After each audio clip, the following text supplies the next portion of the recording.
요거는 제가 보니까는 검은 점이 한 1mm 돼 보이거든요. 단순 구내염이 아니다 그러면은 그러면 뭐야 나 편평태소원으로 아무러 가면은 어떻게 구강암의 여전한 원인은? 네, 안녕하세요. 네, 안녕하세요. 고리암센터 유튜브 시청자 여러분, 저는 고리암센터 구강종양 클리닉에서 전공의 과정을 거치고 있는 박상윤이라고 합니다. 안녕하세요. 저는 국립암센터 구강종양 클리닉의 구강암면외과 의사인 최성원입니다. 반갑습니다, 여러분. 네, 교수님께서 출연하셨던 구강암 교육 영상이 자그마치 20만 뷰를 돌파했습니다. 시청자분들의 댓글도 약 100여 개에 육박하는데요. 오늘은 그간 답변 드리지 못했던 댓글 중 몇 가지를 뽑아서 답변 드리고자 합니다. 너무 개인적이거나 정확하지 않고 추상적인 증상은 의학적으로 저희가 함부로 말씀드릴 수 없기 때문에 이러한 댓글은 제외하도록 하겠습니다. 의사로서 감동적인 댓글 몇 개 먼저 소개해 드리도록 하겠습니다. 장땡이님, 편평성 세포암 진단받고 교수님께 수술 잘 받아 치료 중에 있습니다. 세심하게 하나하나 살펴주시고 친절하시고 작은 체구에도 카리스마가 느껴지신다고 해주셨고요. 박땡호님은 박사님 존경합니다. 치은암 1기 판정받고 바로 박사님께 수술 받은 사람인데 수술 과정이나 수술 후에도 항상 용기를 주시어 매우 감사합니다라는 댓글 남겨주셨습니다. 이 댓글을 보니까 진짜 환자분들이 엄청 구강암에 대해서 관심도 많으시고 궁금한 것도 많으신데 평소에 이런 궁금한 것들을 정말 우리가 잘 알려드리지 못했다 이런 생각이 들더라고요. 환자분들이 뭐 불편하면 병원에 오셔야 되는데 이렇게 댓글을 통해서라도 이제 궁금증을 해소하시려고 하니까 유튜브 댓글을 통해서도 좀 적극적으로 정보를 알려드려야 되겠다 이렇게 생각이 듭니다. 이제 구강암에 대한 댓글 본격적으로 살펴보도록 하겠습니다. 사진과 함께 댓글을 달아주셨는데요. 갑자기 입안 점막에 검은색 점이 생겼는데 이게 뭔지 궁금해서 댓글 드립니다. 네. 요거는 제가 보니까는 검은 점이 한 1mm 돼 보이거든요. 근데 보니까는 그냥 점이네요. 우리가 뭐 점이라는 거는 사실은 피부에 우리 몸에 어디든지 생기잖아요. 그러니까 이제 입안에도 사실은 점이 생깁니다. 예. 그래서 그냥 이거는 일반적인 점으로 보이지만은 어쨌든 정확한 평가를 위해서는 어쨌든 뭐 종합병원에 가셔가지고 진찰을 받아보시는 게 좋을 것 같아요. 참고로 우리가 점 때문에 굉장히 고민을 많이 하시고 이제 이게 혹시 나쁜 거 아니냐 이러고 찾아오시는 분이 많아요. 저희 병원에 보면은. 근데 우리가 점이라는 거는 일반적으로는 그냥 점인 경우가 되게 많아요. 그러니까 이제 피부에도 생기지만 입안에도 점이 생긴다는 사실. 갈색이나 연한 갈색 이렇게 보이면서 입안 점막이나 볼점막 또는 입술 점막 이런 데 많이 생겨요. 근데 입천장 같은데 새까만 게 이제 머리 색깔처럼 새까만 게 있다 이러면 한번 와가지고 진찰을 좀 받아보시는 게 좋을 것 같습니다. 네, 다음 질문입니다. 림파선 절제 관련해서 구강암이 생길 경우에 림프절을 예방적으로 무조건 절제해야 되는지에 관한 질문 주셨습니다. 이거는 이제 굉장히 참 복잡한 거고 굉장히 중요한 질문이긴 해요. 그래서 우리 박상훈 선생님 환자 보시다 보면 수술 동의서 받을 때 많이 설명하시잖아요. 네, 맞습니다. 네, 임파선 절제에 대해서 할 거냐 말 거냐. 네. 그죠? 그래서 우리가 뭐 임파선 전이가 확실하다면은 당연히 이제 수술적인 치료로 임파선 절제를 수술에 포함이 돼서 우리가 하게 돼요. 그런데 이제 문제는 임파선 전이가 명확지 않을 때, 그죠? 그런 경우 있죠, 환자 보다 보면. 네, 굉장히 때가 초기암이라서. 있습니다. 예, 네, 맞습니다. 그렇죠. 그런 데는 어떻게 얘기하세요?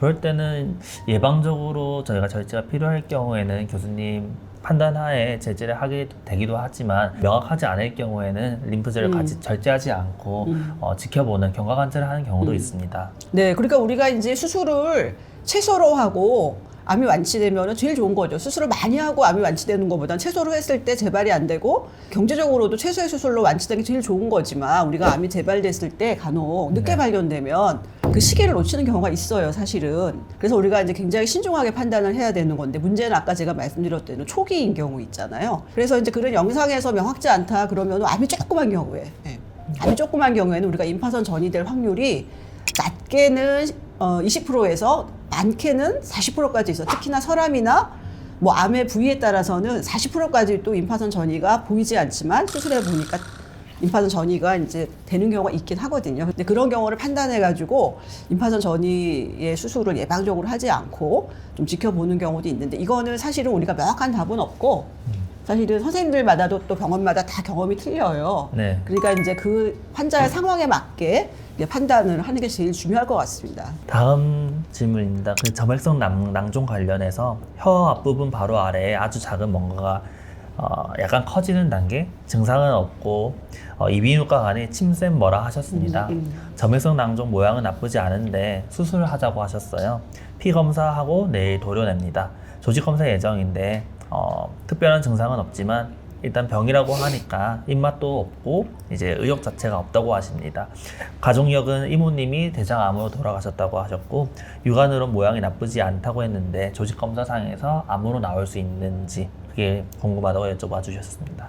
일단은 여기 설명드린 걸로 보면은 점액성 낭종이라고 진단이 거의 된 것 같네요, 선생님. 맞아요? 네, 그런 것 같습니다. 예. 그 점액성 낭종은 양성 종양이긴 한데 이거도 선생님 많이 보시죠, 외래에서? 네, 저희 병원에 네. 이렇게 오시는 질환입니다. 근데 점액성 낭종은 암하고는 완전히 틀립니다, 모양 자체가. 그러니까 이제 암은 이제 사마귀처럼 막 튀어나오고 점액성 낭종은 정상 점막인데 그게 볼로 이렇게 부어 있는 경우가 있어. 색깔도 약간 그 파란색 또는 회색처럼 이렇게 이제 보이고 점막 자체는 이상이 없어요. 그렇기 때문에 이 점액성 낭종은 이제 보통 그냥 수술적으로 치료하거나 점액성 낭종은 이렇게 약간 뚜껑을 따면은 그냥 저절로 없어지기도 하거든요. 네. 선생님은 어떻게 치료하라고 권유하시나요? 보통은 네. 교수님 말씀 주신 것처럼 아예 다 절제를 하는 경우도 있고 앞에 그 구멍을 냈을 때 사라지는 경우도 있어서 경과관찰할 수도 있을 것 같습니다. 네.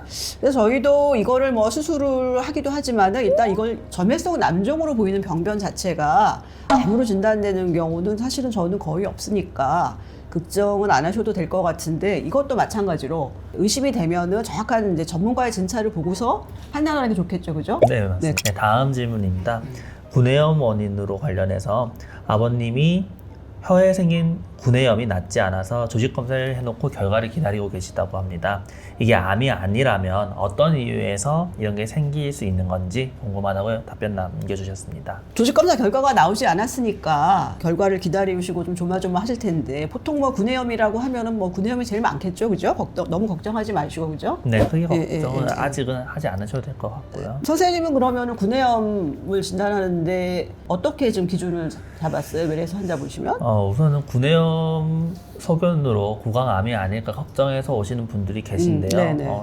생긴 지 2주가 지나지 않았거나 뭐 사라졌다가 다시 생기거나 그런 증상이 있을 경우에는 우선은 크게 걱정하시진 않으셔도 될 것 같은데 2주가 지나서 한 달이 넘었는데도 사라지지 않고 점점 심해지거나 그럴 경우에는 어느 정도 조직 검사를 염두에 두고 진행하셔도 될 것 같습니다. 네. 일단은 뭐 아버님은 이제 조직 검사했지만은 암이 아닐 거라고 생각하고 그래서 암이 아니라면 구내염이 왜 생기느냐, 그죠? 그게 질문의 초점인 것 같은데, 네, 그죠? 교수님 맞습니다. 구내염은 이제 염증이니까 몸에가 피로하거나 그러니까 몸에 면역력이 좀 떨어지거나, 그죠? 네, 맞습니다. 그러면 이제 구내염이 생깁니다. 예, 또는 항암이나 또 암 환자 같은 경우는 방사선 치료를 받는다든지 이러면은 치료 받는 동안 이제 구내염으로 계속 고생을 하게 되는 경우인데 이제 문제는, 그죠? 이제 진짜 구내염인 줄 알고 있다가 병을 놓치는 경우가 있잖아요. 네. 예, 우리가 이제 그 기간을 2주 또는 3주에서도 낫지 않으면 병원에 오라고 하잖아요. 네. 그래서 이제 그런 것들을 환자분이 되게 고민을 많이 하시는 거예요. 어떤 분은 이제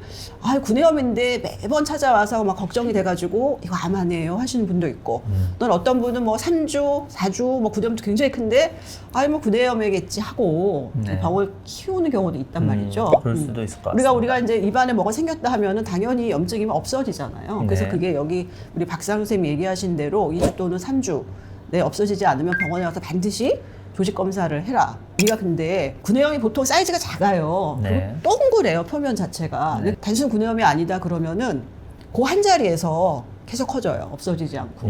만져보면 딱딱해요. 예. 그러니까 이거는 단순 구내염은 아닌 거예요. 모양이 이렇게 좀 불규칙하고 만져보면 딱딱하고 크기가 점점 커지는 경우는 절대 구내염이 아니니까 우리가 말로는 다 이제 설명을 드릴 수는 없으니까 그래도 이런 이제 기준을 가지고서 조금 의심이 된다 하시면은 적극적으로 병원에 와서 진찰을 받아보시는 거를 저는 권유드려요. 네네. 다음 질문 드리겠습니다. 구강암 의심 증상이 있어요. 입술 안쪽, 입 안쪽에 구내염이 한 달 전부터 생겨서 터졌다가 똑같은 자리에 생겼다 반복해요. 그전 질문이랑 비슷한 것 같은데요. 처음보다 더 커져 있고 터지지도 않는데 어느 병원을 가야 할까요? 라는 질문드린 것 같습니다. 선생님 뭐 같으세요? 이게 어떨 거라고 생각하세요? 환자분께서 구내염이라고 말씀해 주신 걸 토대로 봤을 때 지금 뭐 면역력이 더 저하되거나 뭐 과로를 하고 계시거나 그런 상태에서 구내염이 반복적으로 발생하는 것 같습니다. 재발성으로 이렇게 생길 수도 있고요. 구내염 자체가. 그래서 구강암이라고 생각하시는 것보다는 면역력을 키우시거나 그런 상태에서 좀 증상이 심해지면 그럴 때 이제 치과나 이비인후과를 가셔가지고 진료 보시는 걸 추천드릴 것 같습니다. 그런데 제가 이제 이걸 보니까 보통 이제 구내염은 우리가 보통 이제 볼점막이나 수술점막, 네. 터나 이런 데 많이 생긴단 말이죠. 근데 보통 구내염은 한 자리에 똑같이 생기진 않아요. 여러 군데 돌아다니거든요. 한번 생겼다가 없어지고 생겼다 없어지고 그 위치가 바뀌어요. 그런데 암은 한 자리에만 계속 있는 거, 절대 없어지지 않지만 한 자리에서 절대로 다른 자리로 또 생기지는 않거든요. 근데 진찰을 받아봐야 되는, 일단 한 자리에서 또 생기면서 생겼다 없어졌다 하는 거는 입안에 생긴, 아까 저 조금 전에 설명드렸잖아요. 점액성 낭종. 우리가 입안에 촉촉하게 침이 나오는 거는 작은 그 침샘이 많잖아요. 소타액선이, 그죠? 네. 네, 그런 것들이 입술에 많단 말이죠. 이게 터지면은 혹이 생겨요. 점액성 낭종. 뭐 볼록하게 튀어나온단 말이에요. 이게 근데 터져서 없어지면 안 생겨요. 그래 또 생기는 거죠. 그 자리에. 이런 경우는 보통은 입술에 소타액선이 터져서 생기는 이제 점액성 낭종일 가능성이 높지 않을까 추정은 되거든요. 그럼에도 불구하고 이런 점액성 낭종하고 유사한 암이 있어요. 침샘, 소타액선에도 종양만 생기는 게 아니고 암도 생기거든요. 그러니까 칫솔질 하면서 우리가 잘 들여다보면 볼 수 있는 부분은 다 보이니까 그런 것들을 참 염두에 두시고 필요시 병원에 오시는 거를 권유하면 되겠죠? 네. 자기 몸에 관심을 가지고 지켜보시다가 어느 정도 증상이 좀 있으면 병원에 가시는 것을 추천드리겠습니다. 다음 질문입니다. 설암 4기로 수술을 하고 항암과 방사선 치료를 하다가 구내염이 심해서 중단했어요. 종양내과에서는 체열 검사 시 괜찮다고 해주셨고 MRI, CT 검사 시 지금은 좋아 보인다고 합니다. 그런데 지금 증상은 침이 많이 나오고 삼키거나 뱉기가 힘들고 음식 먹기가 힘들어요. 언제쯤 잘 먹고 발음도 좋아질 수 있을지, 언어 치료는 언제까지 해야 하는 게 필요할지 여쭤봐 주셨습니다. 설암 4기로 수술받고 방사선까지 했으면 굉장히 힘드셨겠네요. 네, 꽤 크게 수술하신 것 같습니다. 항암과 방사선 치료는 암을 완치하기 위해서 하는 건데 우리가 항암이나 방사선 치료 받으면 환자들이 제일 먼저 뭘 불편해 하시던가요, 선생님? 질문 주신 분은 침이 많이 나온다고 해주셨는데 오히려 침이 많이 안 나와서 불편해하시는 분도 있으실 것 같고요. 아무래도 점막염이 많이 생겨서 불편하신 것 같습니다. 그러니까 이제 우리가 항암 치료도 그렇고 방사선 치료도 그렇고 제일 문제가 입안이 헐었다 하잖아요. 입안이 헐었다. 그런데 이제 정상 점막도 어느 정도 영향을 받죠. 더군다나 빨리 자라는 세포, 이게 또 방사선 영향을 받기 때문에 입안에 헐어가지고 굉장히 고생을 많이 하시니까. 근데 이런 것들은 사실은 누구나 다 이제 겪어야 되는 거잖아요. 방사선 치료하면 다 점막염이 생기니까. 그래서 이런 걸 일종의 염증 반응이기 때문에 우리가 방사선 치료 끝나고 한 달 정도만 되면 좀 호전이 돼요. 네. 점막염 같은 경우는. 네. 그리고 내 침 나오는 문제. 그러니까 이제 방사선 치료도 이제 타액선에도 영향을 받아요. 그러니까 이제 이런 것들은 치료의 후유증이니까 삼키기 어렵다, 입안에 헐어서 못 먹는다, 이런 것들은 이제 치료가 종료되고 한 달, 두 달, 세 달 좀 시간이 갈수록 훨씬 좋아지죠. 얼마 정도 보통 선생님은 보세요? 환자들 보니까? 항암 방사선 받고 나서 한 3개월 정도? 3개월. 네, 정도 지나요. 그러니까 이제 시간이 지날수록 좋아져요. 그러니까 이거는 좋아지니까 걱정 안 하셔도 될 것 같아요. 일단 먹는 것도 우리가 점막염이 해결이 되면 당연히 좀 좋아지겠죠, 그죠? 네, 점막염이 우선 좀 나아져야 될 것 같아요. 네. 그런데 또 한 가지 이제 발음이 좋아지냐, 이거는 근데 그거는 이제 뭐 딱 단편적으로 좋다 나쁘다 얘기하기는 어려울 것 같아요, 그죠? 네, 우리가 설암 수술하면은 혀에 이제 그 근육을 많이 절제하잖아요. 네, 같이 절제되기 때문에 우리가 이제 발음이 좋아지려면은 근육이 원래대로 이제 유지가 돼야 되니까 설암 수술이라는 거는 이제 근육을 다 절제하기 때문에 우리가 발음을 하려고 그러면은 혀에 이렇게 심부 근육이나 또는 심부 표면에 있는 근육이 우리가 말할 때 막 혀를 말고 막 이렇게 해가지고 해야 되는데 그런 근육이 이제 암 때문에 다 치료가 돼서 절제가 되면은 이제 발음 자체는 어느 정도는 우리가 조금 내려놔야 되는 부분일 수도 있습니다만, 근데 그거는 혀의 절제량이나 또는 연령, 젊을 때 수술했느냐 또는 조금 고령에서 수술을 했냐에 따라서 좀 정도가 틀리기 때문에 시간이 지나면 환자분이 적응하는 데서 얻어지는 것도 굉장히 많기 때문에 우리가 좀 천천히 시간을 가지고 조금 노력을 하시면은 좋을 거라고 저는 생각을 합니다. 다음 질문입니다. 편평태선이 구강암이 될까라는 질문인데요. 네. 수십 년 전부터 입안 양쪽 볼 점막이 벗겨져 있어서 뜨겁거나 매운 음식을 먹을 때 따갑고 그래서 왜 그러냐고 의사 선생님께 여쭤보니까 편평태선이라고 말씀 주셨는데요. 이런 증세도 오래 가면 구강암이 되는지 질문 주셨습니다. 일단은 이제 그렇다고 얘기는 드려야 될 것 같습니다. 이게 편평태선 환자분들이 굉장히 많아요. 네, 많죠. 예, 예, 예. 그러니까 일단은 제일 궁금한 거는 편평태선이 암으로 가느냐, 이거에 대해서는 갈 수 있다. 그 얼마나 가느냐, 많이 가느냐? 그럼 많지는 않은 것 그러면 같은데. 뭐야, 나 편평태선으로 암으로 가면은 어떻게?라고 이제 걱정하시는 분들이 너무 많을 것 같은 거예요. 네. 그런데 얼마나 가느냐가 중요하잖아. 그리고 얼마나 긴 시간 동안 암으로 갈 수 있느냐인데 그 초창기부터 네. 30년 좀 안 된 기간 할로흡을 추적 관찰해 보면 안 생기는 분이 더 많아요. 그러니까 비율로는 100명 중에 1명, 1%? 많지 않네요, 교수님. 그런데 어떤 분이 그러면 암으로 갈 수 있냐? 이것도 중요하지 않을까요? 어떻게 해서 암으로 진행되는지 어. 그게 궁금하신 것 같습니다. 결국은 술, 담배죠, 술, 담배. 그러니까 이제 편평태선인데 스트레스를 많이 받으시면 안 돼요. 스트레스 때문에도 편평태선이 생기는데 이걸 계속 원인을 제공을 하면은 또 나쁜 걸 갈 수도 있잖아요. 네. 마음 편하게 지내라 일단. 만사 오케이, 만사 양성. 긍정적인 사고. 예, 그렇죠? 네. 예, 예. 그리고 또 한 가지는 술, 담배를 많이 하신다. 이것도 어쨌든 편평태선이 그 1%로 가는 경우에 기여할 수 있는 거죠. 네. 예. 어쨌건 요약하면 암으로 갈 수 있는데 100명 중에 1명 정도이고, 그죠? 예. 암이 안 되는 경우도 있죠. 당장, 그렇죠. 더 많아요. 네. 당장 가는 건 아니에요. 그러니까 우리가 장기적으로 10년, 20년 뒤에 가는 경우도 있어요. 그러니까 굉장히 오랜 기간 동안 지켜봐야 되는 거예요. 네. 근데 그렇기 때문에 어떻게 해야 된다? 병원에 주기적으로 와야 된다. 1년, 2년, 3년, 5년 괜찮아요. 이거는 암 환자는 오지 마세요 하지만 편평태선인 환자분들, 계속적으로 염증이 있는 분들은 평생 봐야 된다. 네, 교수님. 오랜 기간 동안 지켜봐야 된다. 음. 네, 그런 거죠. 네, 다음 질문입니다. 어머님께서 볼 점막에 암이 생겼는데 구강암 위기라고 하십니다. 혹시 방사선 치료만으로 완치가 가능한지 질문 주셨습니다. 네, 방사선 치료도 가능합니다. 그죠? 선생님 네. 어떻게 하실까요? 이런 경우에. 우선 구강암이 생겼을 때 1차적인 치료 방법은 아직까지는 수술적 네. 치료가 1차적인 치료 방법인데요. 항암 방사선 치료로 경과 관찰을 우선 해보고 하시는 경우도 있을 것 같습니다. 그렇죠. 우리 선생님 말씀 잘 해주셨네요. 그죠? 그런데 현재로서는 구강암은 수술이 우선적인 치료다. 물론 방사선도 가능합니다만 일단 1차적인 치료 수술을 대체를 했을 때는 그 효과가 조금 떨어진다고 돼 있어요. 물론 뭐 방사선이 환자분에 따라서 반응이 다 틀리잖아요. 반응이 좋으신 분도 있고요. 그렇죠. 네. 근데 우리가 그걸 알 수가 없어요. 누가 방사선이 좋으냐 나쁘냐를 우리가 현재는 알 수가 없기 때문에 일단은 수술을 안 받고 싶지만 수술을 1차적으로 하시는 거를 저는 권유드리고요. 그건 이제 케이스 바이 케이스니까. 네, 먼저 생각하시면 될 것 같습니다. 네, 다음 질문입니다. 최초 조직 검사 결과 암은 아니지만 비정상 세포로 보이니 떼어내는 게 좋겠다는 이야기를 듣고 수술을 받았습니다. 수술 후 조직 검사 결과가 나왔는데 암이 맞다고 나왔다고 합니다. 20대는 담배랑 음주를 일절 안 했는데 억울하시기도 하고 떼어냈을 때 암세포로 보이는 부분은 완전히 떨어져 나갔는데 주변부에 비정상 세포가 조금 있는 것처럼 보인다고 영상에서는 전이가 되지 않았는지 보고 추가 수술을 받을 수도 있다라고 설명 들으셨다고 합니다. 정말 초기에 발견했다고 말씀 주시긴 했는데 그래도 불안하시다고 해요.